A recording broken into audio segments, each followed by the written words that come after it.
교우 여러분 평안하셨나요? 목사님들마다 하시는 얘기가 있어요. 큰 교회 목사님이건 작은 교회 목사님이건 공통인데요. 가장 목회하기 어려운 사람이 목사 자신이라는 거예요. 몇천 몇만 명 목회보다도 자기 하나 목회하는 게 훨씬 더 어렵다는 말씀들을 하세요. 저도 마찬가지예요. 우리 교인 수십 명 목회하는 것보다 저 하나 목회하는 게 훨씬 더 어렵더라고요. 뭐 목사뿐이겠어요? 여러분도 가장 어려운 상대는 자기 자신이라는데 동감하실 거예요. 다른 말로 하면 자기 마음을 지킨다는 게 그만큼 어렵다는 얘기죠. 오늘 그 얘기를 잠깐 나누려고 합니다. 말씀 읽어드릴게요. 열왕기상 22장 17절에서 25절까지 말씀입니다. 여호와의 말씀이 디셉 사람 엘리야에게 임하여 이르시되 너는 일어나 내려가서 사마리아에 있는 이스라엘의 아합 왕을 만나라. 그가 나봇의 포도원을 차지하러 그리로 내려왔나니 너는 그에게 말하여 이르기를 여호와의 말씀이 네가 죽이고 또 빼앗았느냐 하셨다 하고 또 그에게 이르기를 여호와의 말씀이 개들이 나봇의 피를 핥은 곳에서 개들이 네 피 곧 내 몸의 피도 핥으리라 하였다 하라. 아합이 엘리야에게 이르되 내 대적자여 네가 나를 찾았느냐 대답하되 내가 찾았노라. 네가 네 자신을 팔아 여호와 보시기에 악을 행하였으므로 여호와의 말씀이 내가 재앙을 네게 내려 너를 쓸어버리되 네게 속한 남자는 이스라엘 가운데 매인자나 노인자를 다 멸할 것이요 또 네 집이 느밧의 아들 여로보암의 집처럼 되게 하고 아히야의 아들 바하사의 집처럼 되게 하리니 이는 네가 나를 노하게 하고 이스라엘이 범죄하게 한 까닭이니라 하셨고 이세벨에게 대하여도 여호와께서 말씀하여 이르시되 개들이 이스라엘 성읍 곁에서 이세벨을 먹을지라. 아합에게 속한 자로서 성읍에서 죽은 자는 개들이 먹고 들에서 죽은 자는 공중의 새가 먹으리라고 하셨느니라 하니 예로부터 아합과 같이 그 자신을 팔아 여호와 앞에서 악을 행한 자가 없음은 그를 그의 아내 이세벨이 충동하였습니다. 아멘. 우리가 우리 몸 상태를 점검하듯이 영혼의 상태를 늘 점검해야 합니다. 느슨하게 내버려 둘 때 그게 처음에는 별 영향을 못 미치는 것 같지만 그런 시간이 오래되면 어느 순간부터는 충동에 의해서 움직이게 돼요. 그 대표적인 인물이 이스라엘의 아합 왕입니다. 이 사람은 자신의 마음 상태에 대해서 별 갈등이 없었던 사람이에요. 이 사람에 대한 최종 평가는 그 자신을 팔아 여호와 앞에서 악을 행한 자가 없음은 그를 그의 아내 이세벨이 충동하였습니다. 이겁니다. 그러니까 일단 이 사람은 뭔가를 결정할 때 자기 스스로 할 수 없었는지 아내에게 물어보고 아내가 시키는 대로 한 거예요. 이 아내가 이세벨이라는 여자인데 페니키아의 공주 출신입니다. 그러니까 일종의 정략 결혼을 한 셈인데요. 말하자면 하나님을 믿는 왕이 이방 여자와 결혼한 거죠. 이것부터가 잘못된 거죠. 하여간 얼마나 이 여자가 악독했는지 왕비로 이 사람이 왕비로 있을 때는 이스라엘의 피비린내가 끊이질 않았어요. 참 이상한 게요. 사람들이 결정 내리는 걸 보면 작은 일에는 굉장히 신중한데 정작 신중을 기해야 되는 일에는 쉽게 결정을 내리는 거예요. 여러분 결혼이 얼마나 중요한 일입니까? 그런데 아합은 보기에 좋았는지 덜컥 결혼을 합니다. 뭐 괜찮겠지. 이러고 결혼을 한 느낌인 거예요. 이세벨의 성격을 잘 보여주는 일화가 있어요. 자기 남편이 나봇이라는 사람의 포도원을 갖고 싶어서 골머리를 앓으니까요. 그 사람을 죽여서 간단히 뺐습니다. 이게 보통 일이 아닌데 별 갈등 없이 저지르는 거죠. 아합 왕도 처음부터 이렇게 좌우분별 못하는 그런 악한 왕이진 않았을 거예요. 제가 언젠가 유명한 영성가 C.S. 루이스의 책에서 기가 막힌 얘기를 들었어요. 노련한 사탄이 초보 사탄을 가르치는 얘기인데요. 그대로 읽어드릴게요. 모든 초보 유혹자들처럼 너도 구경거리가 될 만한 약점을 폭로하고 싶어 안달이겠지. 그러나 기억해야 해. 오직 한 가지 중요한 것은 그 사람을 하나님으로부터 얼마나 멀리 떨어뜨리냐는 거야. 누적되는 죄의 효과는 그 사람을 빛으로부터 떼내서 정말 쓸모없는 것으로 만들어 버리거든. 그렇기 때문에 시작하는 죄가 얼마나 작은가 하는 것은 그리 중요한 게 아니란다. 오히려 지옥으로 보내는 길은 서서히 작은 죄들이 쌓이게 만드는 거야.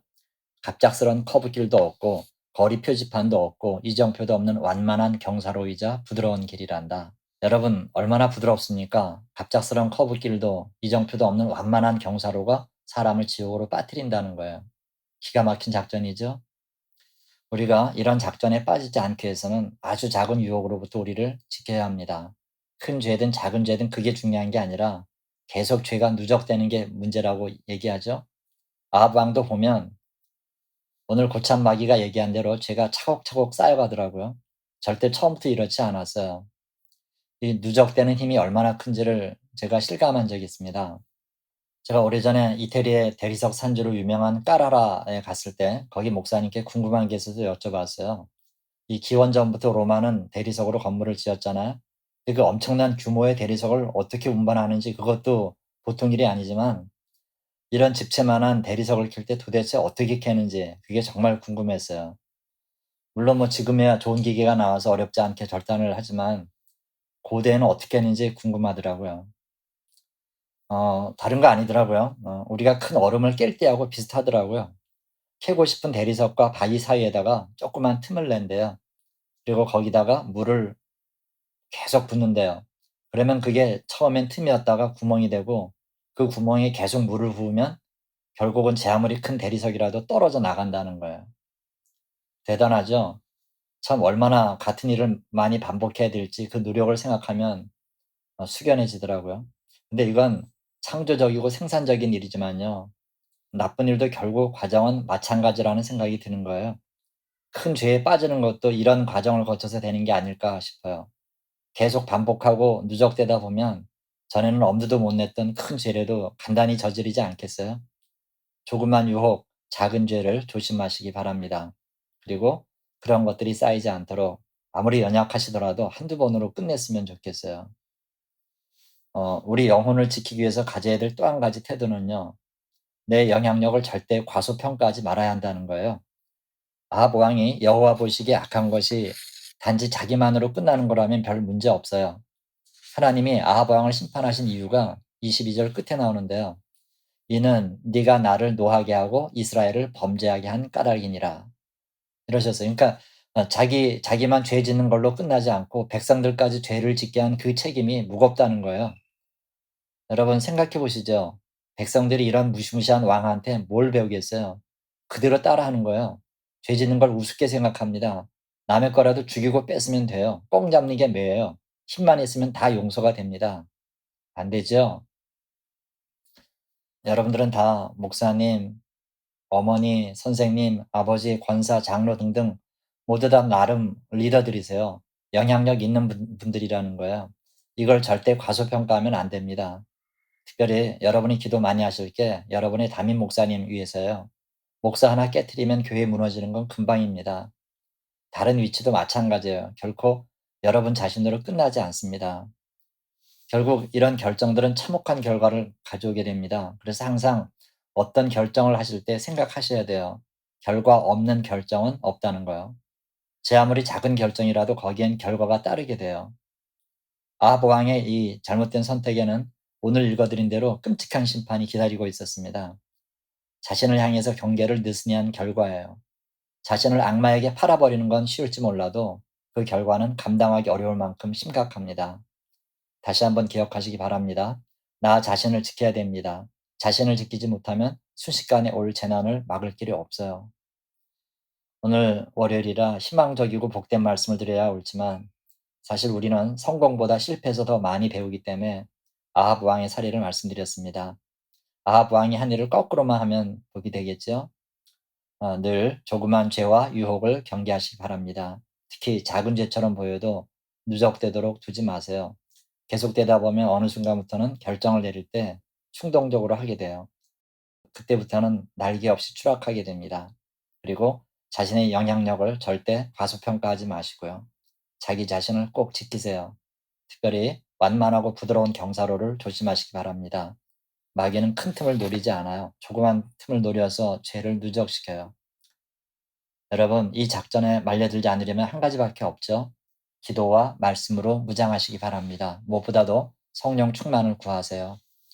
우리 생에 가장 행복한 건 성령님의 인도하심으로 매 순간을 사는 거겠죠? 그래서 여러분 기도와 말씀으로 사탄을 공격하세요. 공격이 최상의 방어입니다. 무릇 지킬 만한 것보다 여러분의 마음을 지키실 수 있도록 능력을 강구하시기 바랍니다. 오늘도 성령 충만으로 승리하시는 복된 하루가 되시기를 주님의 이름으로 축원합니다. 아멘. 기도하겠습니다. 하나님 아버지 감사합니다. 모든 죄가 내 영혼의 상태를 느슨하게 둘 때 시작된다는 거 알았습니다. 마귀가 부드럽게 유혹해 오는 것을 거부하게 하시고 오직 기도와 말씀 가운데서 매 결정을 바르게 가져갈 수 있도록 믿음 주옵소서. 죄가 누적될 때 결국 우리의 판단은 흐려지고 충동적으로 결정할 수밖에 없음을 알려주셨사오니 주님 그 길에 빠지지 않도록 우리에게 성령 충만을 허락해 주옵소서. 기도와 말씀으로 공격하게 하시고 그게 강력한 방어가 되게 해 주옵소서. 늘 죄짓지 않는 맑고 순수한 영혼이 되기를 간구합니다. 주님 우리 기도를 들어 주시옵소서. 예수님의 이름으로 감사하며 간절히 기도하옵나이다. 아멘.